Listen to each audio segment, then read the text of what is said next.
anuanom adɔfo no Awurade Yesu mu akwanya biara Onyankopɔn de ma fa nase mu no ya so mu yie ne betimi asiesie wa man kwagye bia eba Sabbath school the heart of the church and yedru so a ye ba besie anuanom wesania ya bosume miensan mu adisia a ode ma ani nyina atofa boneti a osi making friends for God. The joy of sharing in his mission. Any GMPO so when ya chefana or no nejuma uye bi. Me son makamachra u ne numre se. Sa chadie we se ne. Aya disia ye asafo SDA yakuma mu asem bi no. Ne pese ye chi. Enne ne pese ye bompaye. Na afi free so a ya toa ya desua no so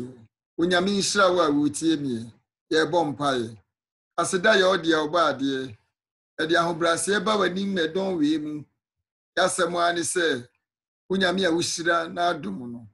ahon kronkron sane wa ya desua yi so ya de pese ani afoforo che nyina aye wo honhum na kwa nkyere kwan so o wura akra bi fa yen so jiwom Yesu di munti. Amen. Odafo adisia yesie nyina botai ni se edabi Yesu wo bewu wasase so no eho beba mfaso. Yesu Kristo bro bebreye yebeyi na kira foforo se Yesu tumeje nkwa. Botai ni nyina no nti se wo tini we se ya wonso chefe biara betumi ayaboa amadisia we afoforo nsa beka no wonso no amie wadi no aye ne saa me sen maka ne se wo di etwa mu na otwe baako no a na otwe baako na disia no kire yen enoma horo bi eya di se to so nsia no ka kire me no se unlimited possibilities a chance akwanya enia no akwanya bibiri wo ho manipa bibiri nanso tomre bi a yese yakwanya enkwada bebre ne kofri efipa bi me yewowom school bi a opeso okobia na busia na yekrado so mbeboa no nanso odne obo namfo na brabo sei yenti ewom oko school no de nanso munkunimdie anka oso onya no ne nsa anka abrabachia abrabasei eson maka kire wo se emma odie enkoyesa na disuesua ye kire ye nsania achade awro bebre no oka kire me no se onyame de achade bia ma obi a wetaa no kase pa ne se ode mawo se beye a ode beboa amanadwuma koso onyame mfa na achade ma obi se bakotre wiase koye wiase dwuma bi ne mo ode na achade mawo se ne nadwuma a efa Yesu nkwagiye no ho no wonso obetoa so ama foforo enya sansem ne bi no adu adade no nso etwa mu na otwe no a oka kire nse onyankopon ono no ode achade pa nyina ama odofo ni tia ba mu ni se obi wakoma mu ama onyankopon no akoma ne dampan a achade ewura no hwehwe obi ache na achade wonso obeche obi ento oka kire mbi nso se botaya ode aduma chade no ma botai kurenti ode sa aduma chade no ma onfa aduma chade no ma yense yemfantine fie ana onfa ma yense yensan fa nkwa charge wonu a ode ama yen no na sorry dem emra ye di dwuma ma no afesa chade bia ode ama wo no fa ye dwuma sania ese na we na ekoso ka che say discovering your gifts obeden we hunu wa chade ana mo bia wodi onyame achecha ma no na se ohunu wodi a obetimi asum nyame yie obetimi amafofra nyi nhirefri wa chade no so na nyame asafo no so botai ni nyina ne se esa be wura so dan mu na pagya onyame adwuma amia nyina aka bu ma pagya Kristo Yesu a oma nkwa na fi oma adom no adisɔre kyerɛ nsa afei sɛ ban sɛ onya kyɛdeɛ no a ubenyini wɔ mu ana mo bi wa kyɛdeɛ bi wɔ no a wonim sɛ wɔwɔ ana tomne bi a yɛnso yɛboa ma obi akyɛdeɛ epie na yɛn kro no nso timi boa ma obi akyɛdeɛ nso yira na me ka biribi de kyerɛ wo sɛ abrantie bi ɔde apia a ɔbɛkwae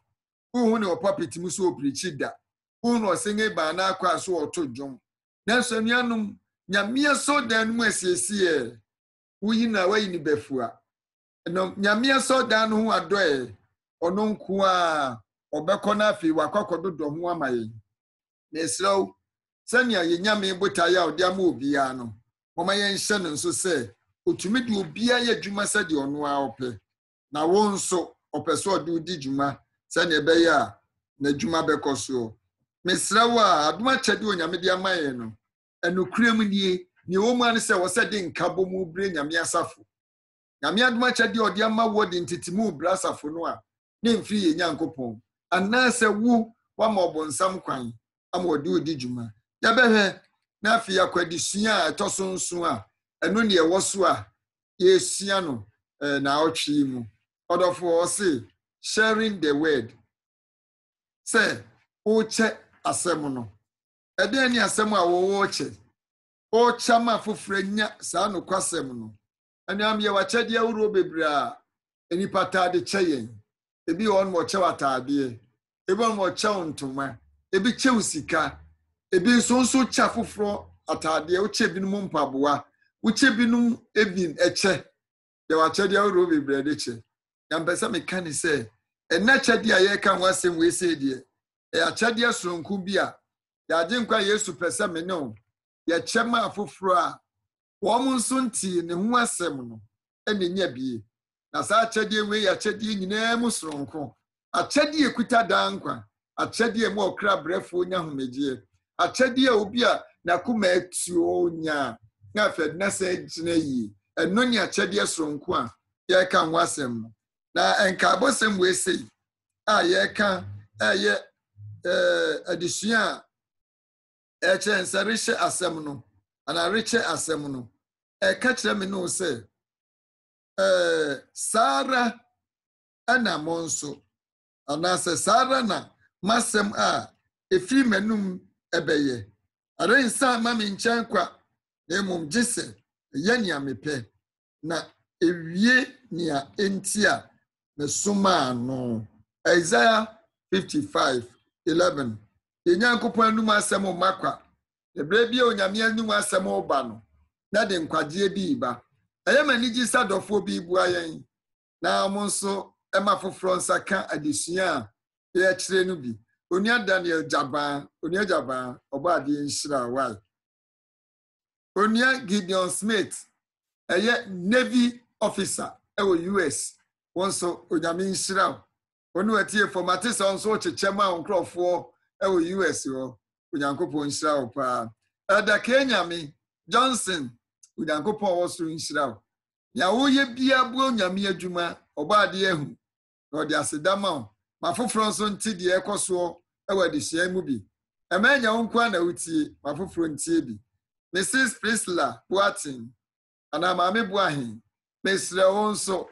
na Hussein ya usi shem kran wo de hia ho ka wo kacha foforo mposo mu ntie ayemani pa onyankopon nhira oni apia dani dan oba ade nyame mfa ne dum nka ho na koso share ma foforo na me nsa de mo ye ni nyina so nyame dwuma na me no makabo mu a ye me na mete ani mu ase me ye bate bawi a woni buafo a akra bi wonku na betimi aben wo amomanya semi na de o ye no so ye pa afiel da buachi ahinsan opani mpa oba de nyankopon nhira won so ye okutamu ye bia ye ni ye na onyame nam so beboa won so che ma foforo kama foforo nso hu de ekoso enfe nhira emra adofo oni Ebenezer Jima oba de nyame nhira wo sa sania wo ye no onyame no mo Richard Owusampuma oni Rich ya wo ye bia bo amadwuma ikoso no onyame nhira wo na fe chichema foforo tretremu na mnim se wo anu ntumi nkampa ya wo ye no ebema foforo bi anyanyame nkwaje mu taste ama se sabra bobi afi onia da Joseph Apreku Joe obade nhira elder obade adomra oso munkran hye maye ekoyanim eyana se yabamu busi ebeja ya munkran hye ni made ye mukasa no epeja ye me ekoyanim onia Sandra Ansu ameya onia Ansu onyame nhira opi mini aba nyame do se wonso o chadisian ede ma foforo na yeni aba oba ya nso awo UK mini aba nyame nhira so o che edema foforo tibie onia sketches ono dofo Ellen na me nhira mo minim se mutie pa iyo ne unisa mami Vera Ekru Maxwell Ankoma awo Accra obade nya me nhira mu nyina ene adofo awuru a mutie adesua yi onia bechi nso matese o pasemi bi atie eye we ne de bi bema na nso atie bi nya me nhira mu nyina anya mi adofo nom ye bechiche onyame asem se ne besi ache no eye de me wo ana me de bema se mini bibi a mintimi mfam obi enti se obetimi ache onyame asem a na me kaniti awase e wo se wo sa onyame asem no ansa na wo nso watumi de amafoforo anya bi me sinka abosem no su bi o se saada na masem ai free manum no beye ere nsa ma me nchen kwa na emom gise eye ni amepe na ewie nia entia me suma no Isaiah etie de onum echichemu num ena mo nyame na ekasa no so nyame asem ba ne nkokwa aden na ewo se ye hwan na oso oboa masem no sei eba no de fadi force na asem no ba no de fa asomafo no so na asem no ba enne de aduru me ne oso aden ye aboa amonyame asem yi atimi akoso amafoforo adi ho adanse so we say ne addition ni animu eye meme da ho meda de no e che ya ekoso e che me no say onyame asem no sania esi edi adanse no ebiara obeka o say Yesu kire asem pa biara oka enyi Yesu ankyere a na nwie mudi enti yansema ye ka nyina botani say ewiase be hu Yesu na so nua momie hwe ye wonua eni abodi aworo nsuo amoa na emepo efe nanso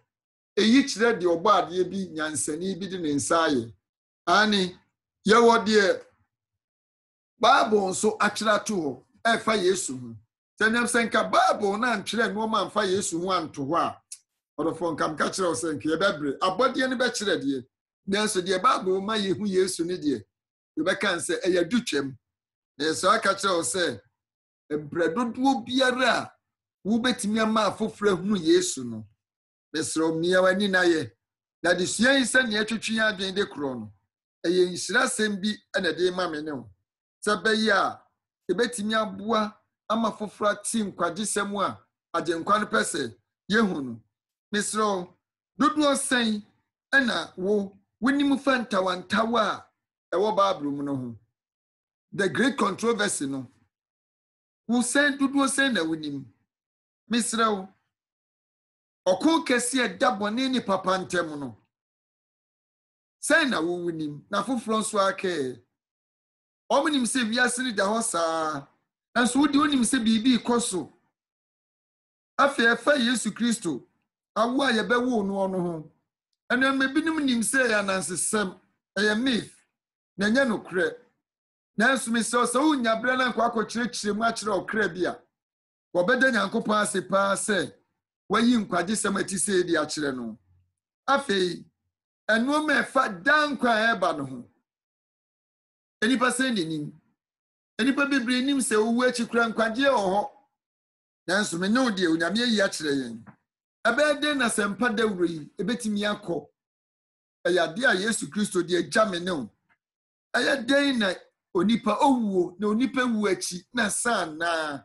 odofo adisia we be kire no ma bebre ye wu achi no anidaso da so wo ho a na wo ho ma hwan na wo ho ma de oni afoforo kire Yesu nkwagesem na wo ho ma de o makwan se Yesu Kristo nya na damfo no ntena na brabom na baby okro bia Yesu entrenchere no afei asamba akwa e de ni se yaje nkwa Yesu wawu na wasori na botai no ni se ode nkwaje bi brother sama na wonso Yesu Kristo pese o ma anya sa nkwaje no anidaso se Yesu ni ho a enian anidaso ni ho na se Bible na nyi Yesu nso ankyere a wunya nkwaje sem no mu nufusuo no mesrew asempa bi wo ho na Yesu pese me no enyam nsem no na afi etumi che mesrewa ewom sa body yi nyame kire ani amiehu ni se ebepo ye efe ekanya me do ho asem amiehu se ensuo yi ensu kɛseɛ ɛkyerɛ nyame dɔ ubo nsiso ne nam apu mu a ɛka nyame kɛseɛ paa ɛso ma me nka nkyerɛ wo sɛ wɔn nyinaa mu no nea ɛka ho asɛm de kyerɛ me no sɛ obi na bɔɔe na odi ɔbɔɔe na me si so dua bia kyerɛ sɛ ɛyɛ Bible ne yi na di paa kyerɛ yɛn ani hon kronkron no dwumadie sɛ nkanya Bible na atwerɛ to wa ka me no yɛ di anke ehu ne dwumadie hon no di dwuma kɛseɛ bua yɛn si ebetimi anya dankwa nanso ɛnam onyame adom a watwerɛ to no so ɛma me nkasɛm de bi nkyerɛ wo asɛm afiri yɛ Nyankopɔn anum ɔde bɔ adeɛ sɛ asase pɛsɛ mmra ne baaye enso mu aboa no ne bo aboaye enuma ne wiem numa ana epumu mpata bagyabaga momra ne baaye hai mra ne ewiem hyireye na owia baaye bosumi bansuma baaye no na num asɛm kro no a ɔde kasama a we yeye no adisuansi me nka nkyerɛ wo sɛ ɛno na ɔde atwerɛ asɛm a yɛ Bible antema me dɔ Bible sei na me pɛnguma we asɛm ebi sɛ eyi di ɔbɔ so ne asase ne kyerɛ na ma uhu di ɔbɔ so ne asase a ohu popo na ma de ani die ma no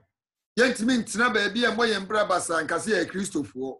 osi sɛ Bible we betimi asesa yɛn bra osi sɛ asɛm ma Adam etimi da na ho no nyame yi ne mfimpade na ɔde yɛ ɔba ha waka yɛn ho no bɛsɛm ka kyerɛ sɛ ɛno na ɔde atwerɛ asɛm we emu Bible animtia na Bible we mu nsɛm ɛde bi kɔ nkwagye mu na de ɔbɛgye akyi no ɛde ne bɛkɔ sɛ yie mu ɛde sua no kɔ so am yehu ni sɛ onyame a ɔde ɔdɔ bi ɛhwehwɛ yɛ no wɔnam ne honhom so di dwuma nkakra wɔ yie mu na mesrɛ wara Bible no ara eyi Yesu akyerɛ me no odi a yɛnkɔ so nhwehwɛm na Bible no bɛma yɛn so yabrabɔ atimi abɛsɛ deɛ yɛpɛ sɛ no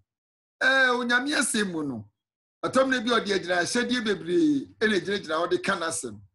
so ɔbɛsɛnea Psalm 119 verse 105 no ka ɔka sɛ onyame asɛm ɛyɛ yɛn nase kanea ne yɛn nkwa so han ɛto onyame asɛm ɛyɛ light ɔbɛsɛnea asɛm bi sɛ bi no kɔ a ɔse nneɛma bi enum ɛna onyame de gyina hɔ ma n'asɛm no ani okɔ Jeremia ɔsɛ onyame asɛm no ɛte sɛ asae ɛna ɛbrɛ korɔ no a ɛte sɛ ogya eti onyame asɛm no yɛ hama onyame asɛm no san yɛ ogya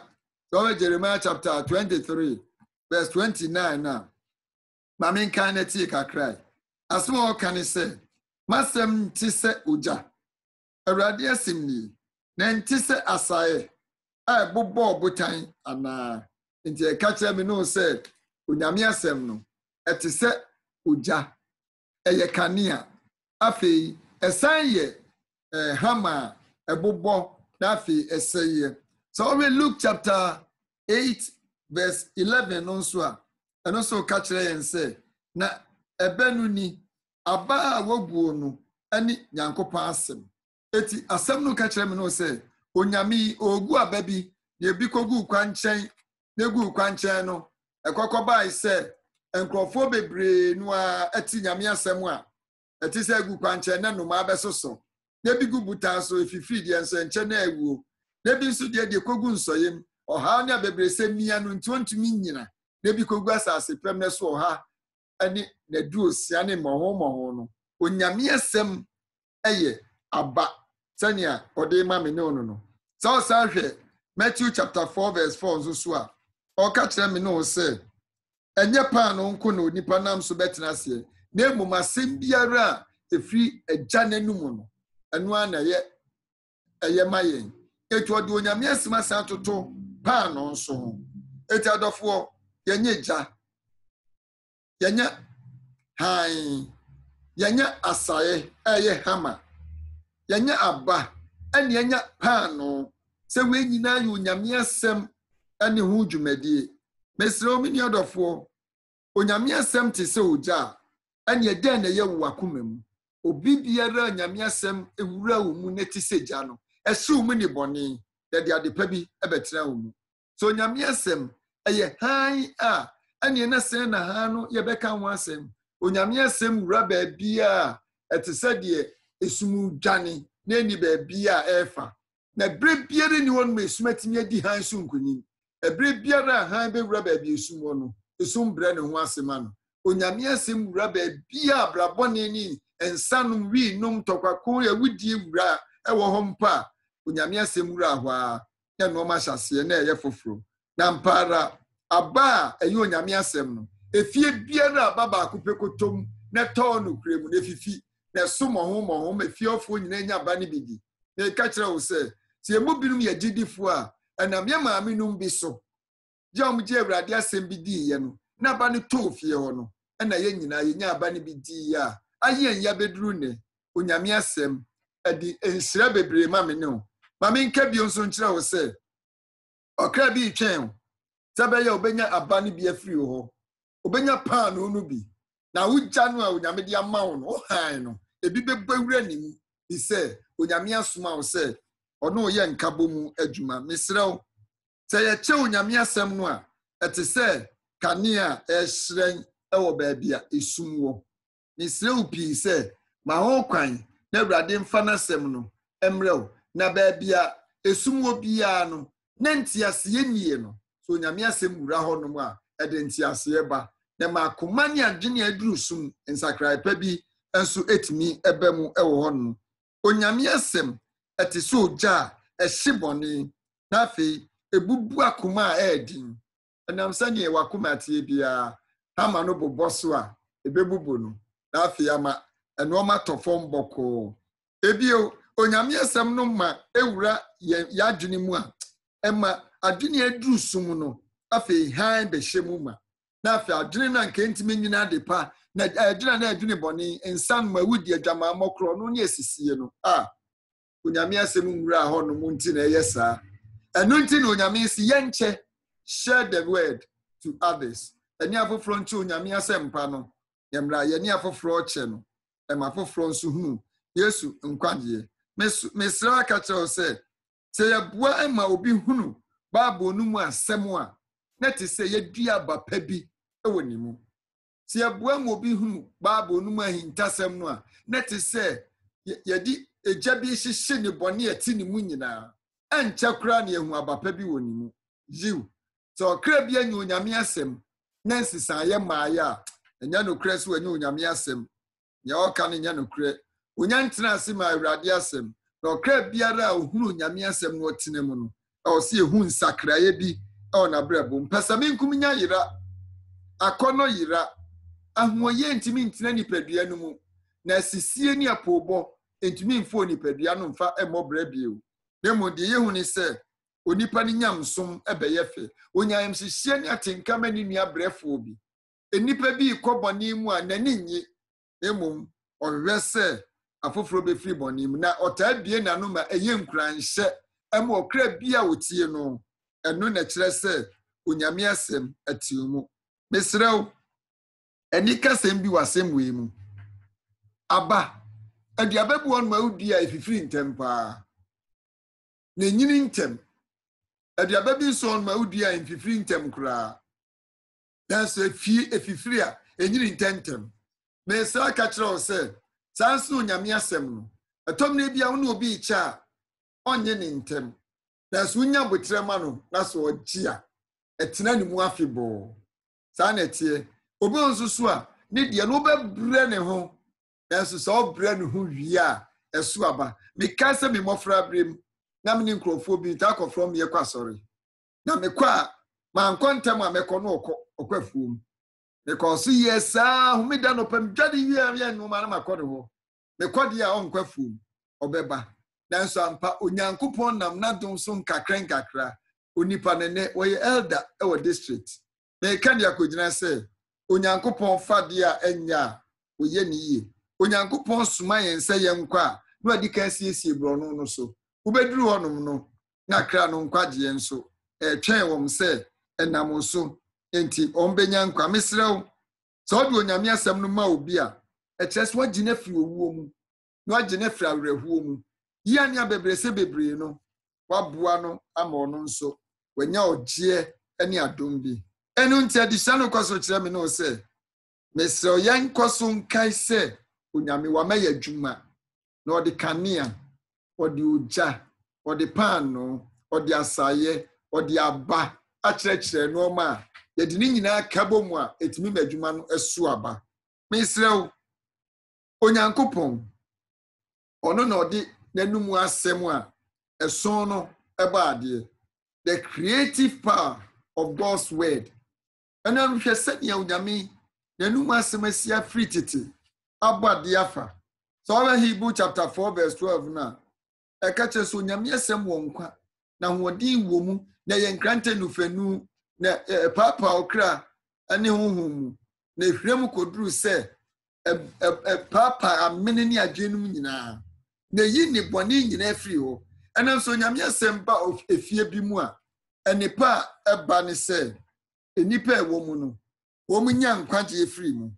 so Hebrew chapter 4 verse 1 chapter 1 verse 1 to 3 a ɔsi onyankopɔn atete no ɔnam rɛhoro ne suhuro so kasa kyerɛ agya no adiifoɔ no ɛna edi akyire yi ɔkasa kyerɛ ɔba a wayɛ n'ade nyinaa adiifoɔ a ɔnam no so yɛ mmerɛsanten no mu ɔno ara na ɔyɛ n'anim onyam ɛhan ɛne ne su nsɛsoɔ na ɔde ne tumi asɛm no ɛso nnoɔma nyinaa emu no ɔde ɔno ara ne ho edwira yɛn bɔne no na ɔkɔtena anim onyam kɛseɛ no nifa ɛwɔ sorosoro ɛnuanom de onyame ba Yesu ayɛma yɛn enie abɛhunu amane ama me ne o nti asɛm no ka kyerɛ yɛn sɛ yɛnhwehwɛ no na yɛma ne kwan na afi ɔnso yɛn mu sɛnea ɛbɛyɛ a ebetumi aboa ma ne nkwagyeɛ no nso ɛnyɛ yɛn mpɛsɛ minkum nyade yɛ demo akra nyinaa ɛnam Yesu benya nkwa so ɔbɛsɛ ne Psalm 33 verse 6 and 9 na ɔse Awurade de nasɛm na ɛyɛ ɔsoro na ɔde n'anum honhom yɛ emu asafo nyinaa sɛ ɔba verse 9 na ɛka kyerɛ yɛn sɛ na ɔno na ɔka ɛbɛ mu na ɔno na ɔhyɛ a egyina ɛna mekenka nsɛm ne sɛ ya na mekra w'ani gyeɛ na mewɔ asomdwie fi sɛ papa no a yɛnyɛ di n'akyi no ɔni enwamɔ da biara da ɔwɔ ade pa bi a ɔyɛ de ama me ne o da biara da ɔwɔ nkwagyesɛm bi a ɔde ma me ne o na sɛ ɔbɛ sɛ ne ɔkyerɛkyerɛ no a ɔkyerɛ yɛn sɛ onyame asɛm no ɛyɛ asɛm a ɛte aseɛ hallelujah ɔdɔfo asɛm ne nkwa wɔ mu onyame asɛm nko ara tumi ama ɔsoro ne asase aba wabɛkyerɛ nsɛm no ato hɔ no ampɛsɛ mka kyerɛ sɛ obi a bɛkenka kyerɛ bi a ɔsɛ nyɛ tumi bi wɔ ne bra so sɛ ɔkenka onyame asɛm na ɛnyɛ tumi wɔ ɔbra so a na ɛnyɛ nyankopɔn asɛm na aka ɛna sɛ ɔkenka na ɛnyɛ tumi wɔ ɔbra so a na adwene ade kan no ɛnyɛ de onyame pɛ sɛ ɔkenka na ɛnyɛ tumi wɔ ɔbra so a na kyerɛ sɛ woni Yesu Kristo ayɔ nkofa na ɛnyɛ enti na ne honhom ankasa nkyerɛ wo am wanya nufusu a ɛwɔ asɛm mu Bible no wɔ tumi a etumi ma emu insɛm no ɛbɛ mu onyame asɛm bi a waka wɔ Bible no mu no na hɔ kwada ebi sɛ papa no nya waka bia na wɔ sɛ yɛ adwuma onipa ka asɛm bi a onhunu na onyame de asɛm a ɔka no ɛyɛ daakye deɛ yɛnso ɛbam onipa de ɔkasa de a n'ani tua na ɔka ho asɛm ayɛ nyankopɔn deɛ obie na no akasa adeɛ nyɛ nsiiɛ no ofiri daakye akyirikyiri yɛ onyankopɔn nti ɔka nneɛma a ɛnsiiɛ na ebesi daakye ɔka nso so a ɛbam me nua mesrɛ wo yɛhyɛ Yesu bɔ mfie mpimpim bebree ansa ne yɛwo no ɛza ka ne ho asɛm bebree ansa ne yɛwo no Malakai anaasɛ Mika ɛnso ka baabi ɛbɛwo no ansa ne yɛwo no ɛhwɛ ne yɛbɛhwɛ ne nyinaa yɛka ho asɛm yɛkyi ma ntampie ne nyinaa ɔka ho asɛm ɛte sɛ yɛtutu n'abɔdwesɛ na n'anim nsɛ nipa deɛ Bible ka ho asɛm na ne nyinaa baa mu pɛsɛ mka kyerɛ sɛ onyame asɛm ɛyɛ nokorɛ ɔkra bi ado ho to soɔ no ewie oye ɔde n'asɛm ɛma ɛnoɔma nyinaa ɛbɛm na onyame ansɛm no ɛyɛ deɛ ɔde bɔ adeɛ na ɛsɛ sɛ ɔde bɔ adeɛ nti ɛnoa nso saa wɔ tumi ɛwɔ abrabɔ no so mesrɛw onyame anum asɛm no sɛ me no de tena si a yɛabrabɔ nsɛe da ne hu ntumi ntu yɛ ngu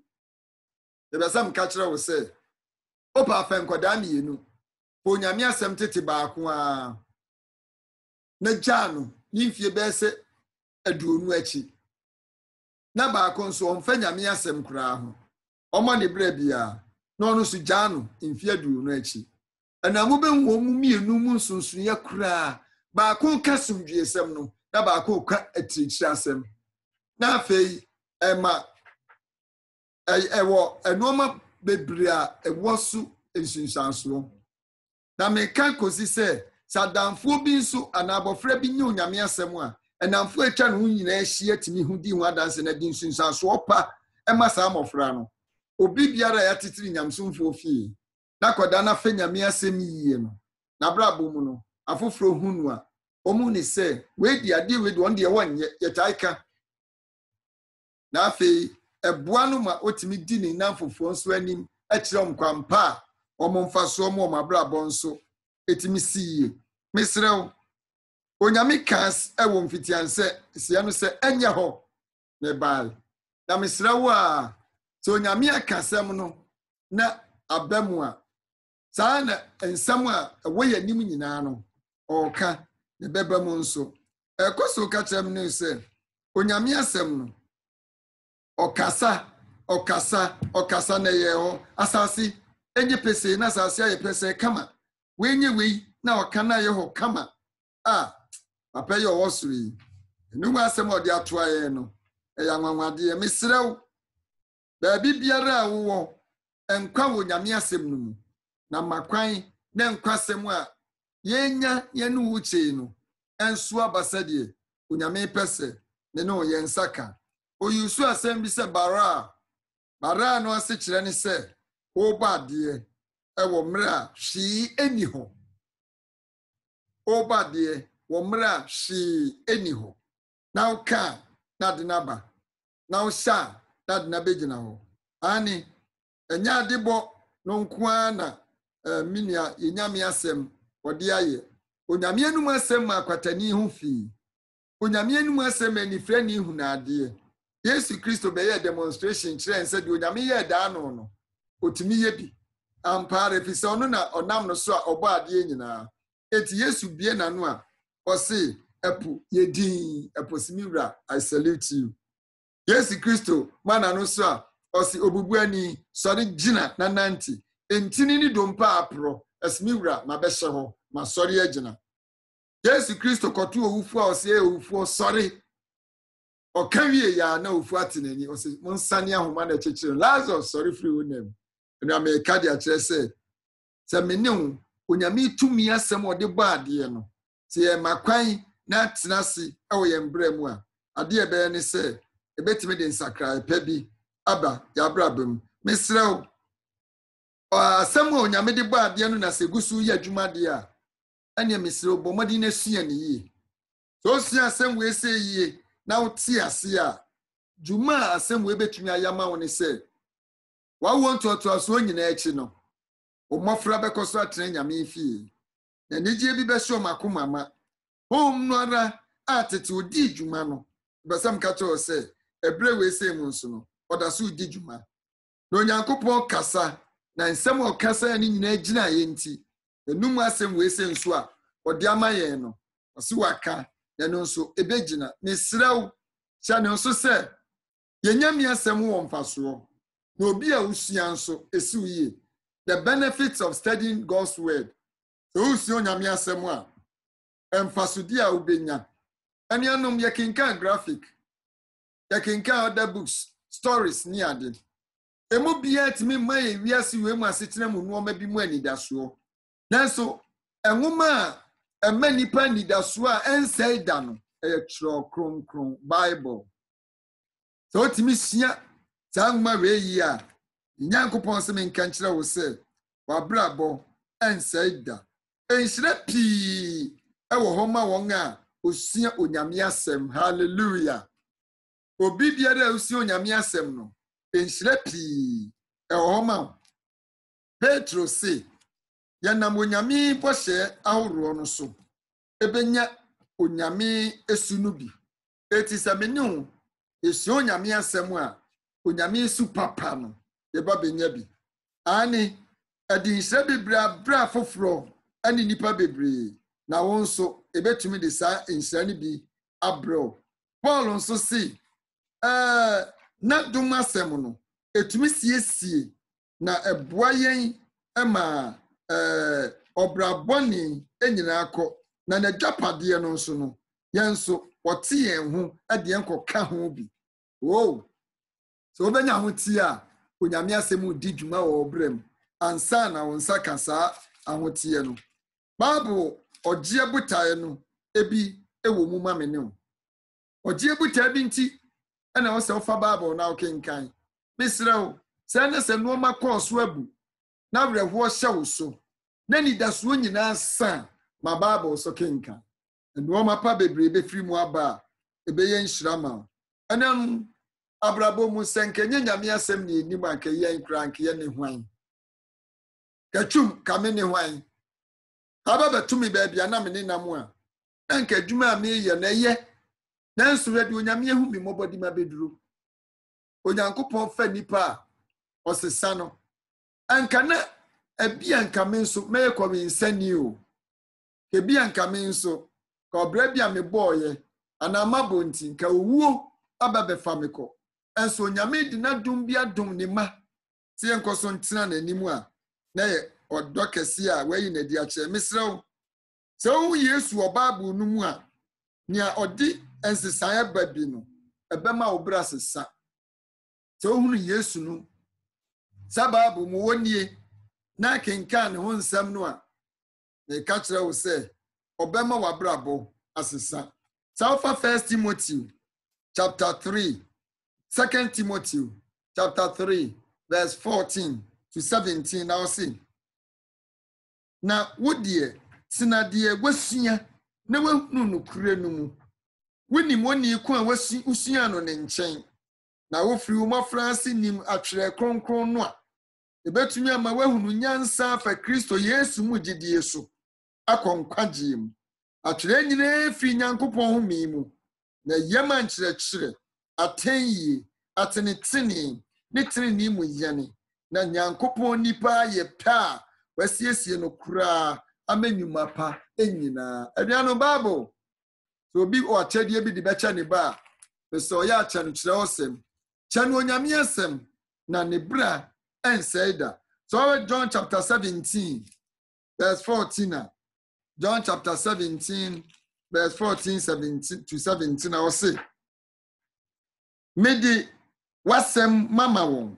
wiase atane wɔn ɛfiri sɛ wɔn firi wiase sɛdeɛ me nso memfiri wiase no mensrɛ sɛ wɔn firi wiase na mmom sɛ wɔn firi ɔbɔnefoɔ no ho sie wɔn firi wiase sɛdeɛ me nso memfiri wiase no yɛ wɔn kronkron wɔ nokure no mu na wasɛm ɛyɛ nokure hallelujah anuanom nsɛmpa wei ɛna onyame de ama me ne wo sɛ yɛnsua ne yɛnte ne yɛmfa ntena se na nsi yɛnyie wɔn a wɔmtena onyame asɛm mu nyinaa no wɔn kronkron no siesie wɔn na ɔma no si wɔn yie mesrɛw Paul atwerɛ enum no ne krataa no ɔde kɔmaa ne yɔnko Timothy no ɔka kyerɛ Timothy sɛ wosua asɛm no a ɛbɛmo ahunu nyansa Timothy sɛ ɔde onyame asɛm no tena se a ɛbɛtenetene mu Timothy sɛ ɔde onyankopɔn asɛm no tena se a ade ɛbɛyɛ ne sɛ wokɔ bɔne ho a ɛbɛbɔ ɔkɔkɔ anuanom momiɛmfa kyerɛ asɛm tete yɛn mma na yɛn ampo ne yɛnim sɛn ne akasɛn akyerɛ yɛn mma yɛsrɛw hyɛse o na maama kɔn no Bible na nsi omu yie mesrɛw yɛnyame asɛm no mesrɛw bibiara a wonya no ɛde foforo yɛ bi ba na yi no kwasɛm so kyerɛw na mbonyame no kwasɛm so bɛhyew akoma mu Bible eyi no kura no ho ntoma na da bɔne nso adi empradodo a kenkan Bible no na bɔne ho ntoma ɛpa no Yesu ɛnokure no na so hyerɛn kyerɛw na ɛde anigye foforo bi nso ɛso akoma mu ma Bible no eyi onyame tiri mu pɔ ɛfo nipa nkwagye ho nso kyerɛ eti bre biara a kenkan onyame kyerɛ osem no ba wira wo tumi twa mu kɔ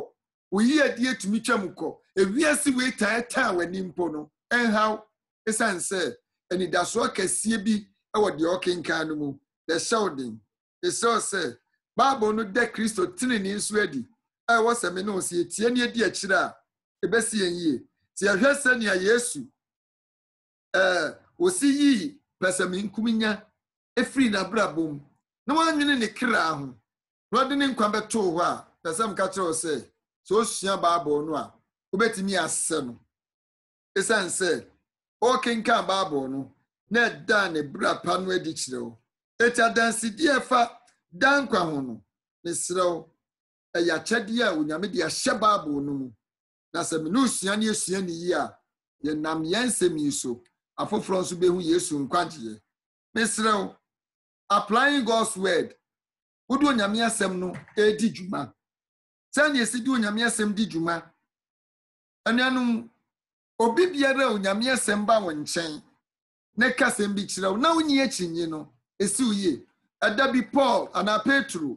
no Yopa Simon Tomadan hyeni no efie na oho no na onyame besuma no amana kwa mamemu no akoko kasem pa kire wo wo no Petro wo no anu oti se kokoko osia ha hifo ewa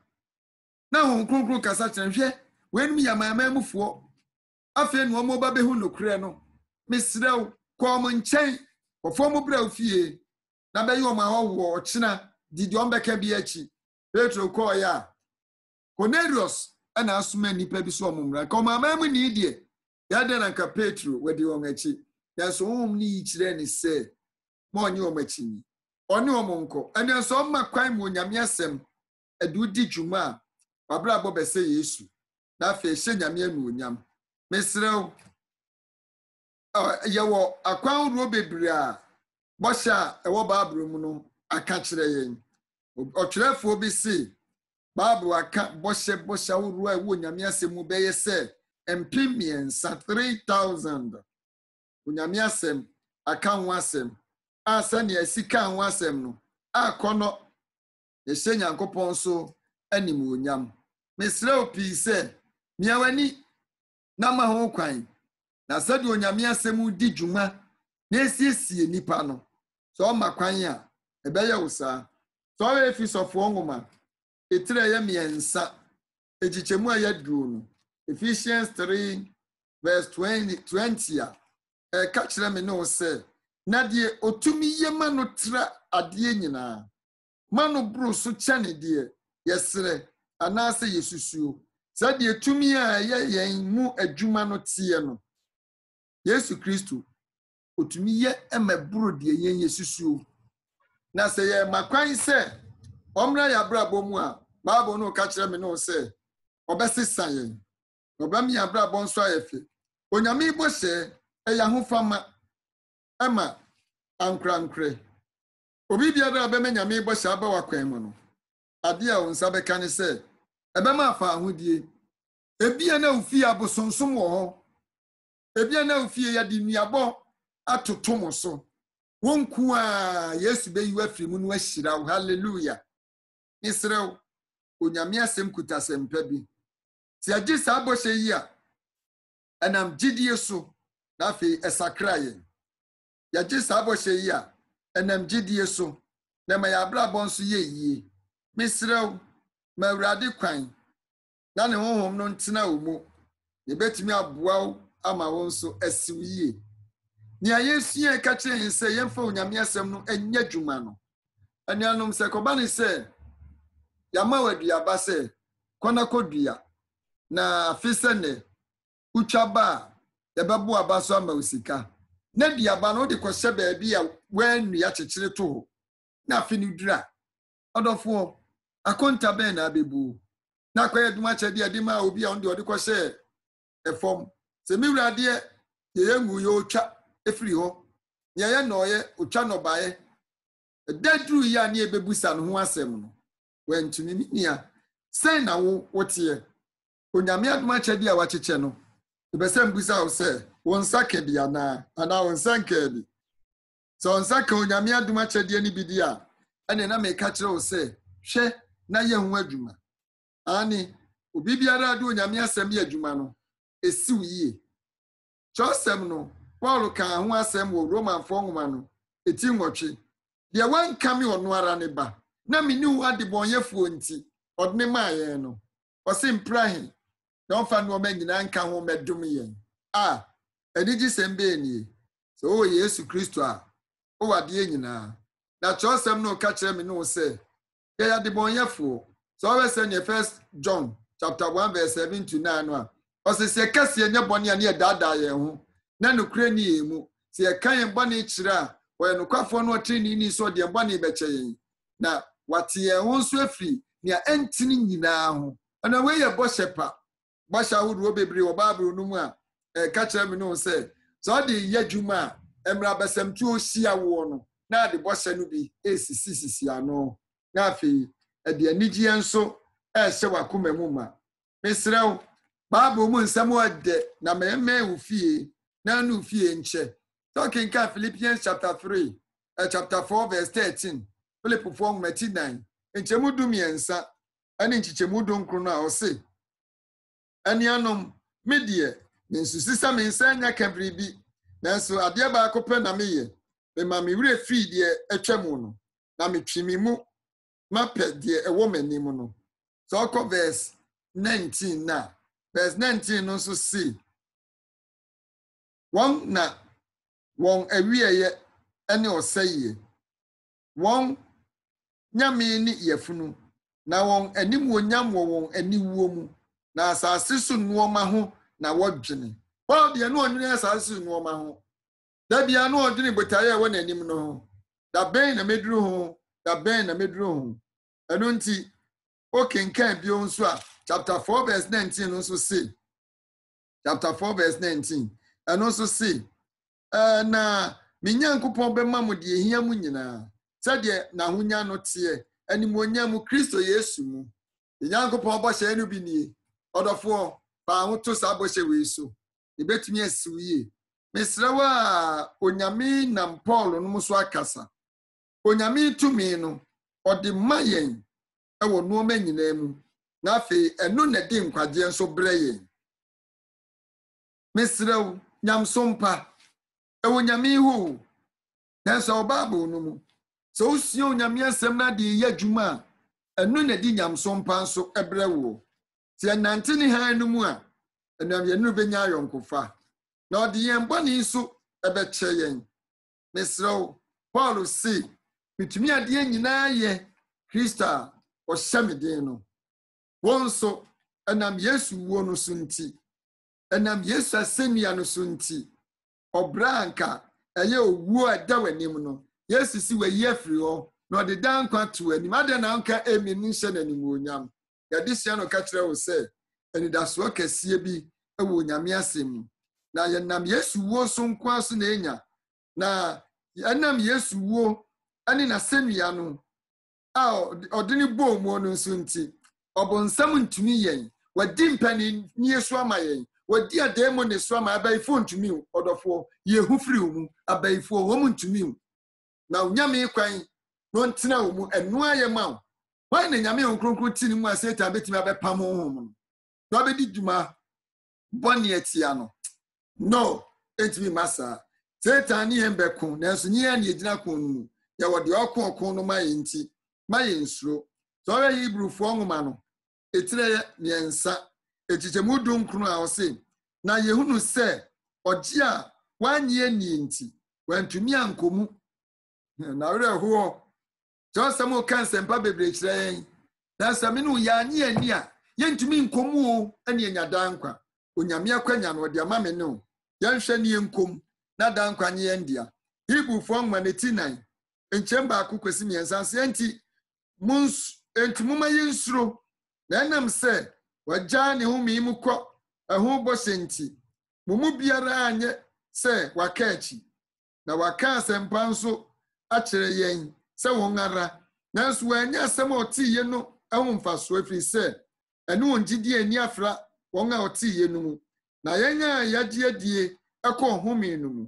sɛdeɛ ɔkaa sɛ meka ntam m'abufuo mu sɛ wɔrenhyɛ ne me home mu nanso ofiri wiase ahyehyɛ awie nnwuma no dada na baabi waka ɛda ɛtɔ so nson no ho asɛm sɛ na onyankopɔn home ɛda ɛtɔ so nson firi ne nnwuma nyinaa mu ɔdɔfoɔ nsɛmpa wei gu hɔ twɛn me ne wo onyame di nhyira bebree twɛn me ne wo yɛma no kwan a ɔbɛyɛ anwanwadeɛ bebree de ama yɛn ɛnam n'asɛm so so ɔwɛ Matthew asɛmpa ti du miɛnsa ekyɛmu a 58 a Matthew 13 verse 58 or see na one gye a wonyi nienti wanye ahwode nnwuma pii ewo mu odafo yemu bebre gye yenyi Yesu asemu nienti no emamu mfaso a ye kyerɛ no yenyan esa de besa me ka kyerɛ wo sɛ obi mfa Bible nto no so manim guase mfa no ontete oba mo nya Bible sɛ na dwapade na blabɔ nsɛ da me wa brehemu na menim de America ye free ye mofra bremu a ye de enko adisua bia ye kyerɛ ye nkakra no ye nyini nyina na ye nsuban ye nyini nyina na de adom o ma ye enu nti ema me ka sem bia na me de kwase adom wanwaso ana agimi seyi odofo agye wonso esanse onyame nam Yesu Kristo wuo ani na senua so wuo no so wa ye nkwade ehyehyɛ amaye no abobo nsam ahomemu wa gu Satan chain awo ye ho oba ye nkyɛn a Yesu nti ontumi no suro ani amisraw enyeja ahoma no ema ne huhu ntɔw so na ma wo nkɔ koto no sɛ na ho mane o de ho kwhyase dabi yen ye obɔhyɛ nsɛm a ɛka kyɛn sɛ ma ye nsuro ampa ɔka kyɛn sɛ nsuro a nsuro bi sɛ ɔde obɛfa kokoko mu ɔka sɛ ma ye nsuro a nsuro ebi sɛ ɛkɔm diwa ɔbɛmu aduane adi ɔka kyerɛ sɛ nsuro a gye ne bɔhyɛ ni di sɛ ɔmanifrɛ ne ani hunade na ɔmakwatafo ho fi wɔn so apa na si nsuro mafuna makoa nsuro sanya sabesku no atwe ade ni gyina so no na mum de betima mu wasuro ni sɛ ebia na ugidie no wunyi ni yie na so sɔhwe nketenkete eno de wo sɛ usuro bi sɛ Satan betimi abɔ wabɔ ahwe fam na so sɛ wo obi a wo ma kwan sɛ wo gi ni bɔhyɛ ni nyina tum sɛ ne waka ye no kra ɔdɔfo ɛsɛm ka kyerɛ sɛ ompa ɛbɔ no adura Awurade anim na Awurade nso ɔdiri de ɔbɛyɛ de ama wo na ɔbɛma wadom na ɔbɛma amobruhu empradodo a wotie mu bia no Yesu wɔte woni na ɔde anigye ye wa atu sɛ me bada bɛn na abɛfrɛ me na maboa wo da bɛn na abɛbɔ kokoko sɛ o gi me bɔhyɛ no na mama abɛmu ama ɔdɔfo ye nyankopɔn de adom bi adom ye mesrɛw ya yɛnyini no asɛ ye mu bebre no ɔma na me ye hu onyame ani mu onyam besam ka kyerɛ sɛ onyame bɔhyɛ no ɛyɛ ane ni ane obi biara ɔde ho to so nso esi ni yie yawa da disiano ka kyerɛ no sɛ sharing the word anian masempa bɛn ye nya yɛ mpɛse anya afoforo bɛkyɛ embradodo a wonya sempa bia pɛsɛ nka afoforo matibi titiri ni ayirenum ni ekunonom midɔ ɛnɛhɛ mekɔ adwuma obi akyem sika we yi o opɛsɛ ɔkam ɔtie midɔ mekɔ adwuma bɛde obi ayama me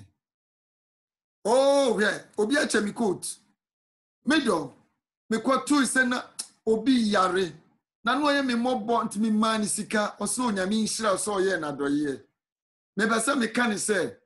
ɛbre nyinaa mu no onyame asɛm sɛ ɔba sɛ ɔne afoforo bɛkyɛ a ɛde anigye ba asɛmpa no deɛ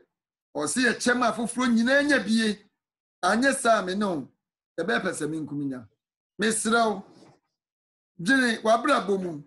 ɛbre bia wonya anigye bi anigye na wonya yɛ no na fa de ɛho hwan na akɔbɔ na maneɛ first ɔdɔfo me dimdi sɛ yɛnyasɛm wɔ ɛda yɛpɛ sɛ afoforo tie asɛmpa bia ni wiase a ɛde kyɛ onyame asɛm na no kwasɛm biara ni wɔnom ɛkyɛn agyenkwa Yesu na ɔde ma me ni wi yɛsom yi a ebesi yɛn me dimdi sɛ ɛda a wo bɛware na nɔpa no a na wonya nsɔre yɛ no ɛho adwendwin po wantimi ana no me bɛsɛ ka kyerɛ wo sɛ ɛyɛ wanigye da sonko bi ɛda a wo ba odi kan na ti sɛ wo yira wo afa ne ho afa ne ba na unya hu abofra no na wakoma epri sɛ ɛda bi obɛkɔkɔ hu abofra no ani me sɛ aka kyerɛ wo sɛ ɛyɛ nigisɛm ama obiara a onya adeɛ bi a ɛnika na mpradodo no ne mpɛse de bɛhyɛ yɛn ho mpɛse ne afoforo bɛkyɛ sɛ anigye no a yɛn so yɛnya no misrɛw sɛ yɛnya nyame asɛm mu hunumu na sasɛm no kuta nkwa na asɛm no siesie abraba asɛm meyɛ yie na asɛm no tumi mɔ efie a awerɛhoɔ wɔ mu dane anigye efie a ɔdɔfoɔ mmɔborɔ no nso fo aboro mmoa adwuma mufoɔ aboro banyansa kwan biara nyame honhom de wobɛfa soɔ fa bie kwan bi ma efie a woni nam mu no wɔn nso nyɛ onyame asɛm no bi ɔka kyerɛm no sɛ ɛyɛ anigye sɛ yɛbɛkyɛ yɛn anigyeɛ nanso anigyeɛ biara nkyɛn sɛ yɛbɛka Yesu ho abasɛm akyerɛ afoforo hallelujah adom awaso sɛ ɔka Yesu ho abasɛm akyerɛ afoforo sɛ papa bi din di Yesu papa wei no ɔte soro papa wei na yɛyɛ bɔne no ɔbrɛ yɛn odwan na ɔma yɛkum no di ne mogya aba afɔdeɛ no ɔde aboa no ma hyɛ yɛn yɛ Kristo ne tenene na ɔka kyerɛ yɛn sɛ ɔbɛba betie Satan kɔn so ama yɛn na mpa Yesu baeɛ ɔbɛtie Satan no kɔn so na ma papa Satan ne ho akyere no na yɛbɔ mpa yɛ a odwane bubu hwie esu aka kyerɛ wo sɛ Yesu Kristo wayɛ bia ma me ne wo na ɔpɛ sɛ ɔkɔ so ka kyerɛ m sɛ onya yɛn sɛ nya ehunumu foforɔ ebi wɔ n'asɛm no mu a esrɛ ɛfa nea ne nkwagyeɛ a wayɛ ma yɛn no ho a dɛn na de brɛ yɛn ɛde anigye brɛ yɛn ɛdɛn na de brɛ yɛn ɛsa yɛn akoma ɛpra ne yareɛ dɛn na de brɛ yɛn ɛmakoma dimpo ɛsesa bɛyɛ bɔgɔɔ esrɛ wo yɛagye nkwankwan de tumi ewe Jewfoɔ no ɛpɛ sɛ na ɔhyɛ afoforo sɛ ɔmo ntie Yesu Kristo asɛm ana ɔhyɛ Paul sɛ ɔma no nka sɛmpa no Peter ne John anuanom ɔhyɛ ɔmo na deɛ ɔmo nso kaa ne sɛ yɛmmɔ Yesu din ne din bɛn na yɛmmɔ ɔdɔfoɔ sɛ onim deɛ Awurade Yesu ayama wo a ɛnokwa sɛmpa ne sɛ wobɛka sɛmpa a wohunu ɛwɔ ne ho akyerɛ ɔdɔfoɔ me deɛ anigyeɛ ɛna yɛ me nyame adwuma ɛsiane sɛ papa wei anhyia me a ka me yɛ nimguaseɛ ba sɛ nka papa Yesu wei ma ahunu a ka werɛhoɔ aku me na nka nneɛma bi mpo atwe me afiri masetena wei mu amakɔda fi sɛ menim me namfofoɔ bebree a wɔn nso wɔn ahu Yesu na ensanom ne brɛ bi nti wɔn nso akɔda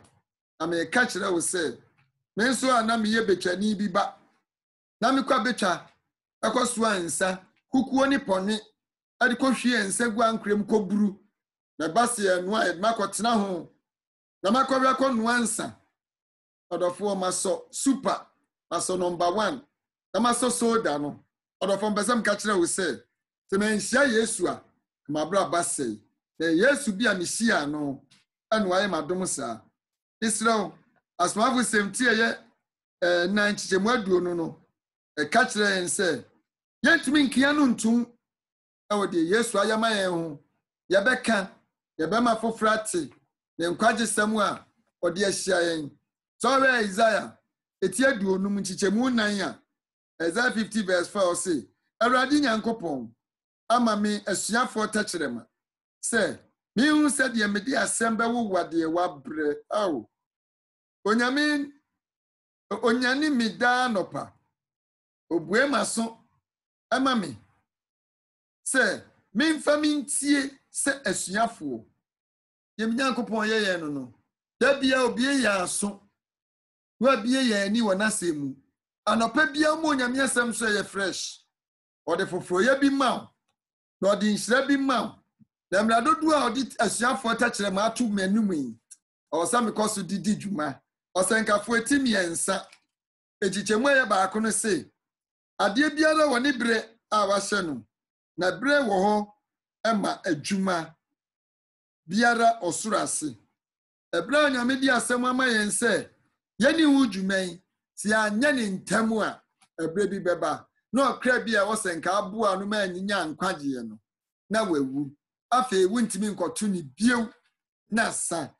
yɛwɔ ahoɔden ne yɛwɔ nkwan omianya deɛ betumi mfa ma foforɔ nkwagyeɛ so 2 Timothy chapter 4 verse 2 a ɔse pae mu ka asɛm no gyina mu berɛ ɛyɛ ɛne deɛ nyɛ emu yi atɛn kani mu tufo abodwokyerɛ ne nkyerɛkyerɛ nyinaa mu amen anuanom ti sɛ ɔkenka Nyame asɛm a ɛbɛboa mo ahunu wo brabɔ na mmra afoforo bi kyia no wo nso betumi aboa wo matenetene wo emra foforo bi bre koboni mu no untimi ntina obeka kire obi biara usi onyame asem na unya ne yie no no kasa kire wo a untimi ntina da obepese ye diara onya foforo beche mesrew obi ba Yesu nkyɛn a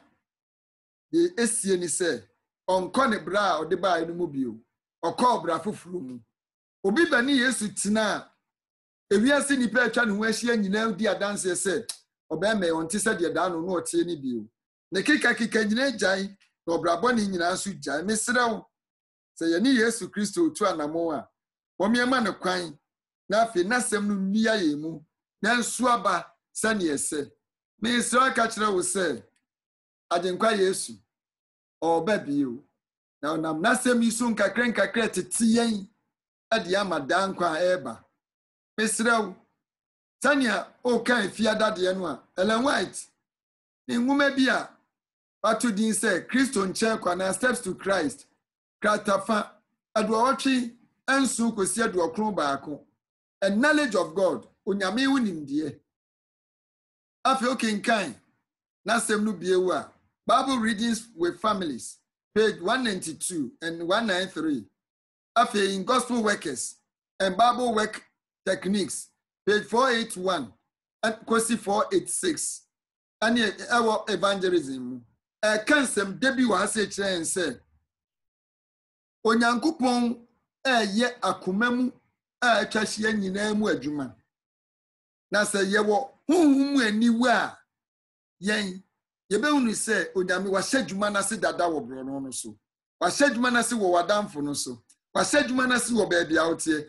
we will regularly observe opportunities to share his word with others ɛba ne saa yɛn so yɛbɛtae ani afoforo akyɛ onyame no kwasɛm a ɔde ama yɛn no na onyame siesie ɔkra bi akoma ma yɛn na yakwanya ma me no sɛ ɛbrɛ asɛm no yɛnkɔ boa no yɛnkɔgu aba bi wɔ ne mu asɛmpa no ɛyɛ abapa no nesrɛ hon kronkron no osiesie Nicodemus akoma osiesie Jacob subra no ɔbaa no akoma na mpara ɔkrɔmfo no asasɛmia no so no osiesie no na nua no hwɛ ɔkrɔmfo no asasɛmia no so no sɛ nka kɔbaa sɛ Yesu Kristo wa amanaso anna hɔ a ka wanti o ne yie no mu nyinaa na naso mu da hɔ ɛpɛ obi aboa no na onya obi a na ɔso ɔboa no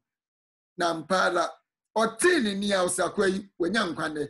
na kama kyerɛ sɛ ne wobɛka mu wɔ paradise anuanom bɔhyɛ wei na yɛasɛnnua so wuo bɔhyɛ na twɛn dapa bi yɛbɛhyia saa bɛrima wei ɛda Yesu bɛba Roman centurion ɔha so panyin no nso ani nyame ba Yesu ɛnam Petro so ɛkɔ ne nkyɛn wɔ no so nyankwagye ɔne ne fie nyinaa mesrɛ pii sɛ ɛbrɛ a yɛwɔ mi no ɛbrɛ no kɔ na wieyɛ agyenkwa Yesu ka kyerɛ me no sɛ akra bi hia nkwagye wɔn asetena yɛya wɔn asetena yɛawerɛho nanso ɔde wɔn agya me ne sɛ yɛnkɔhwehwɛ wɔn onua wobɛkɔ anaa ɛneɛ nsɛm a me ne wo kɛn no nso hyɛ ma afoforo mesrɛ wo a nsɛm a me ne wo kɛn nso kyekyɛ na afoforo nya bi ɛmra wodi akoma pɛtie meda wase pii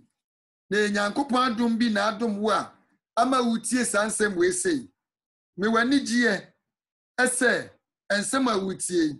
ɔbɛma soaba ɛwɔ mu mesrɛ wo Yesu mu anidasoɔ wɔ hɔ na sɛ mu nkwagye wɔ mu na mesrɛ sɛ ɛbrɛ a onyame de nkwagye ɛmɛn ma kwan na nso nya kyɛfa ɛwɔ n'asɛm no mu bi saa bere yɛbɛbɔ mpaeɛ ɛmra mede aseda kɛseɛ ma wo sɛ wɔn nso wanya kyɛfa ɛwɔ asɛm yi mu bi yɛbɔ mpaeɛ yɛda wase yiwa yɛkamfo din ɔhene ne agya